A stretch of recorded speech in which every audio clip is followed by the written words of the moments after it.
It's Joey from Rehab CEOs. So we're going to dive right in. This is going to be another one of our daily Q&A. So we just look around our community or in our comments and everything like that. We're answering PT clinic owners' questions. So today's question comes back to the lead nurture side of things. So when I get a lead, someone's asking, how often should I follow with them? What's best practices? How do I make sure that I'm not bothering people, but also make sure that we're effectively getting as many people in the door as possible?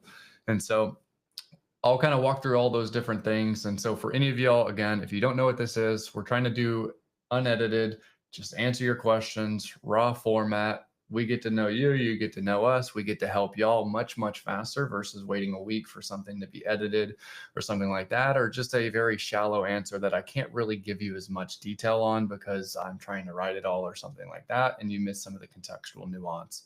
And so if you're not in our school group at skool.com/rehabceos, you can join that. And that's where we pull questions from first. And then from there, if you, of course, want to get a DM to where we can send you that link, because maybe you don't remember what I just said, just comment school below. Or if you're for some reason not wanting to join, just drop your question here. We'll add it to the list. And we'll just kind of hop right in here. So as we're looking at different things, you'll kind of hear over the across the board pretty much like speed to lead is important, but like how fast should we be doing it? How often should we be calling? And how do we just make sure also we get as many people in without maybe pissing some people off? So one, I honestly don't care if I piss some people off, if I'm being honest, because you're not just scraping people's phone numbers, their emails, any of that type stuff and cold calling people. These literally are people who have either been referred to you, they've opted into your website, they've opted into Facebook, they've willingly raised their hand and said, hey, I want this, I need your help, please call me. And so if they get upset with that, one, there's very easy ways to actually overcome that objection. So you don't really have to worry about that, because you can frame it as, well, if they're this persistent when it's not even our you're not even a patient of ours yet, imagine what we're going to be able to do to help you actually get better. Most people are going to immediately be like, yeah, I mean, I guess you're right. Most people actually end up thanking you for the persistence after they've done a couple times, because they just don't know who you are.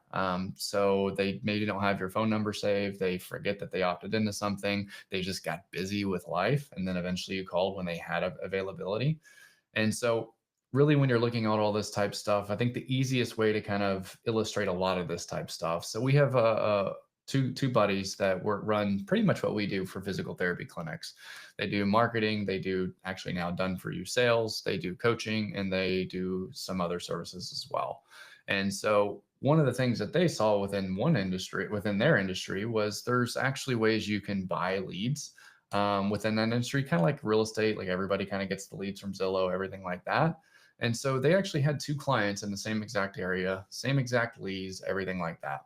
And when they started going through this process, they realized like one person was sitting here saying like the leads are garbage, like they're awful. I don't know why you even give me these. Like we had like one person turn into a patient. Meanwhile, in the same exact city, same exact leads, the other person's like, oh, these leads are amazing. I've already closed like 20 cases. And so it's like, well, how can they have the same leads? One thinks they're awful, one thinks they're amazing, one's printing money, and the other one's really not doing much and probably just wasting time.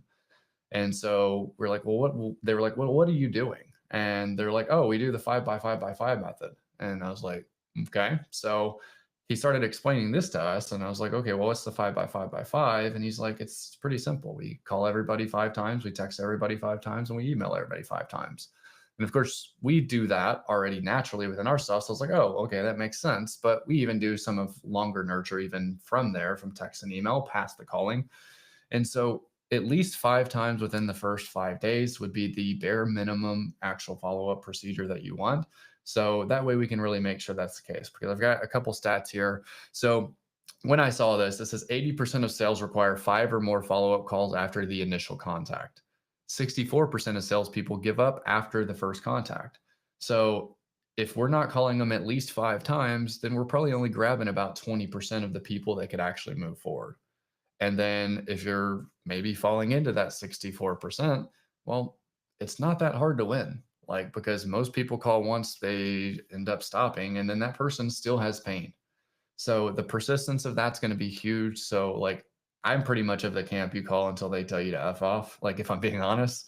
Um, or they tell you they no longer need your service. Like I need them to either say, go screw yourself, and I'm okay with that, or they say, I'm no longer needing your help, and they at least have to lie to themselves that they're better.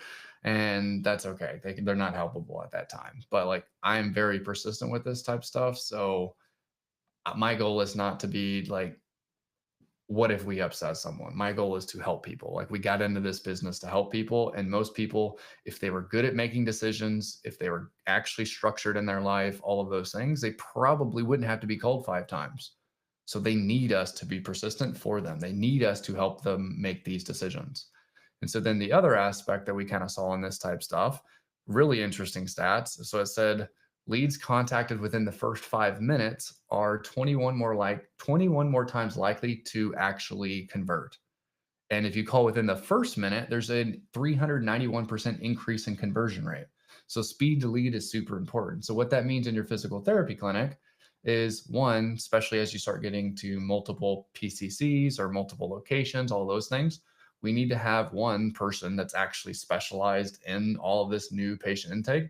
We also have to have overflow systems because if they're doing their job, they're probably on calls at times. And so we need to have someone else that knows when to backfill.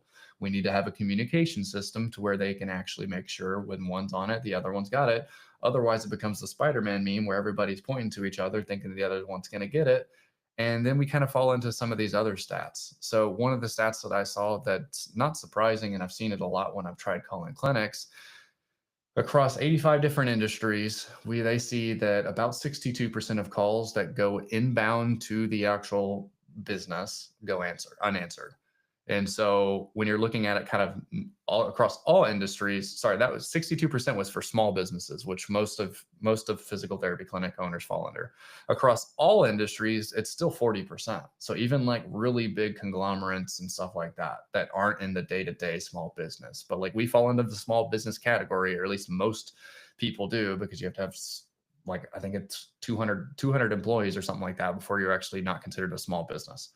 And so most of us are going to fall in there. So 2/3 effectively of your leads are not actually getting answered with the phone.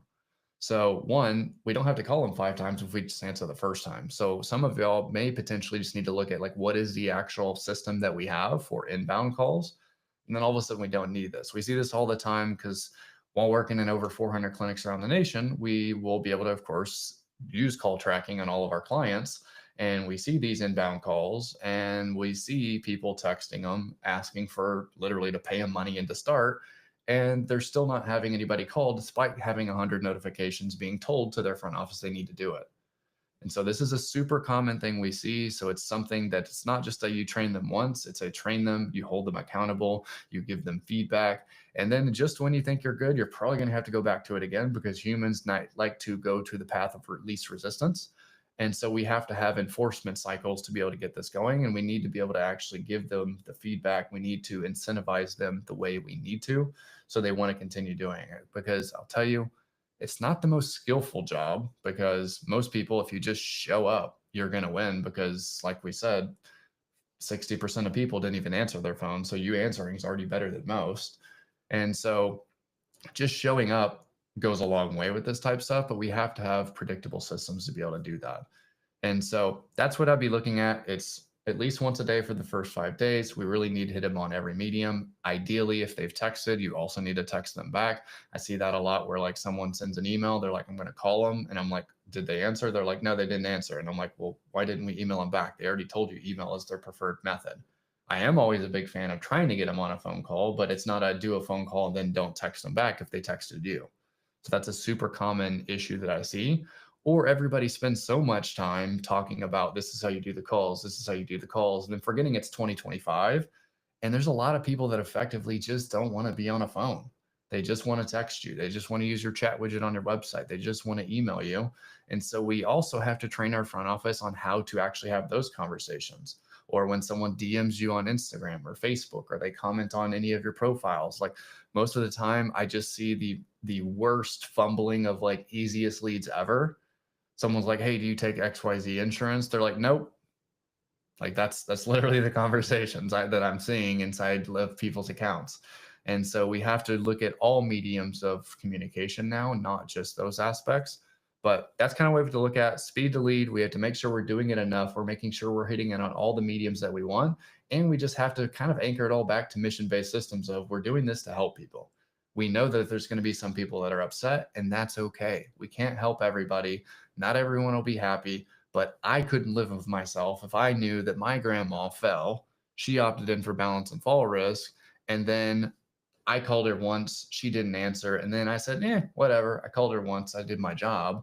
And then I find out that she falls and then she ends up breaking her hip and then she ends up in a home. I know that that's like very exaggerated, but like these are real things.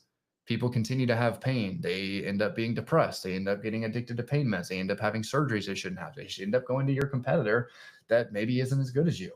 And so all these things start to compound, but we have to have these proper systems on the front end. So hopefully this helps kind of walk you through the importance of this, how you should start to structure some of these things you maybe need to look into a little bit more in your business and stuff like that. If you'll have any other questions that y'all have across the board, again, drop school down below. We'll make sure you get into our community because we prioritize those questions first. Otherwise, drop your questions here and hopefully y'all learned something today, and I'll see y'all again tomorrow. All right, bye guys.